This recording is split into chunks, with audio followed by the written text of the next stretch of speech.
Muy buenos días. Ya estamos a jueves y nuestra lectura hoy en el Salmo 40 está en los versículos 11 al 14 y leemos de la siguiente manera: Señor, no apartes de mí tu misericordia y tu verdad me guarden siempre, porque me han rodeado males sin número, me han alcanzado mis maldades y no puedo levantar la vista. Se han aumentado más que los cabellos de mi cabeza y mi corazón me falla. Dígnate, Señor, librarme. Señor, apresúrate a socorrerme. Sean avergonzados y confundidos a una los que buscan mi vida para destruirla. Vuelvan atrás y avergüéncense los que mi mal desean. Sean asolados en pago de su afrenta los que se burlan de mí. Versículo 15 también. Y tenemos otra lectura en el Salmo 38, versículos 1 al 4. Señor, no me reprendas en tu furor, ni me castigues en tu ira. Tus saetas cayeron sobre mí, y sobre mí ha descendido tu mano.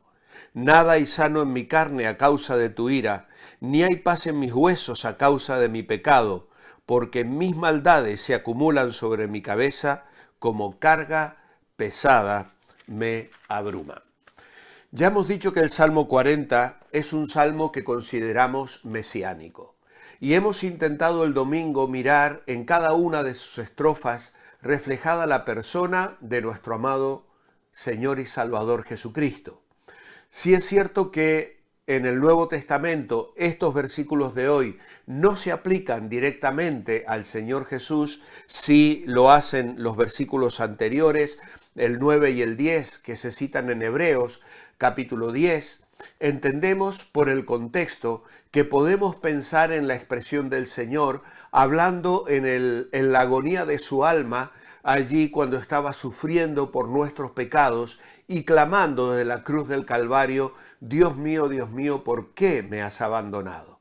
Él no estaba padeciendo por pecados personales o propios, estaba aceptando sobre sí la carga y el castigo de nuestra maldad y de nuestro pecado. Y él estaba desde esa condición clamando al Padre y pidiendo liberación. En nuestro devocional hoy como subtítulo tenemos en negrita las palabras socorro, Señor. Son varios los salmos en los que David, en su etapa de madurez, al enfrentar situaciones de sufrimiento, admite que vive las consecuencias de su pecado. Y esto nos habla de la necesidad del cristiano. La batalla continúa. Vivimos día tras día enfrentando a un enemigo poderoso, externo e interno. Uno interno del cual habla Pablo en Romanos capítulo 7, al decir: miserable hombre de mí, ¿quién me librará de este cuerpo de muerte? Pero también una lucha externa frente al mundo, la carne y el diablo. El mundo y el diablo y la carne sería el enemigo interno. Y esta batalla está presente día tras día. Tentaciones de fuera, inclinaciones pecaminosas desde adentro. Y la batalla continúa. Y entonces David pide el socorro y el auxilio del Señor. Y él clama por su misericordia. Ahora, no lo hace desde la postura de quien, siendo inocente, recibe los ataques de aquellos que buscan su vida. Esto sucedió en la época de la persecución de Saúl, cuando él injustamente era perseguido. Ahora, en una etapa posterior de su vida, David ha cometido graves pecados y es consciente de que las consecuencias de su pecado le han alcanzado. También indica que hay personas que buscan su mal, es decir, la tribulación que está sufriendo, aun siendo consecuencia de su pecado pasado, tiene nombre y apellidos, personas malvadas que no están siendo justas y que están metiendo en una dura tribulación al salmista. Por ello, aunque David es consciente de que el pecado tiene consecuencias, también sabe que Dios perdona y restaura. Y ahora, perdonado y restaurado, el salmista puede pedir la misericordia y el auxilio del Señor. Y no lo hace, como hemos dicho, desde la inocencia, sino de la aceptación de su pecado y las consecuencias que trae a la vida. Después de haber meditado sobre la obra de redención y hablado de ella en la persona del Mesías, el salmista ahora habla en su propio nombre. Y esto puede, en primer lugar, animarnos a suplicar el favor de Dios y a ponernos bajo la protección de su gracia. Señor, tú que no escatimaste a tu propio Hijo, no retengas, no escatimes tu compasión hacia mí. ¿Por qué no nos darás con Él también todas las cosas? Tu misericordia y tu verdad me guarden, es decir, me preserven siempre, es el clamor en primer lugar del salmista. En segundo lugar, también esto nos puede animar con respecto a nuestros pecados. El que Jesucristo mediante la cruz nos haya descargado de ellos, cosa que ni sacrificios ni las ofrendas podían hacer. El salmista ve en sus pecados males, los peores males, y en mayor número incluso que los cabellos de su cabeza. La vista de sus pecados le oprimía de tal forma que le debilitaba los ojos y el corazón. No puedo levantar la vista y mi corazón me falla, dice literalmente. ¿Y con qué acentos tan apasionados clama? Dígnate, oh Señor, librarme, dice el verso 13. En casos de esta naturaleza, cuando se juega el destino de un alma inmortal, toda tardanza es peligrosa. Por eso dice, Señor, apresúrate a socorrerme. En tercer lugar, esto también puede animarnos a confiar en la victoria sobre nuestros enemigos espirituales. Ellos buscan la destrucción de nuestra alma. Y aun cuando el salmista se refiere al peligro de su vida, si Cristo ha triunfado sobre ellos, seremos por medio de Él más que vencedores.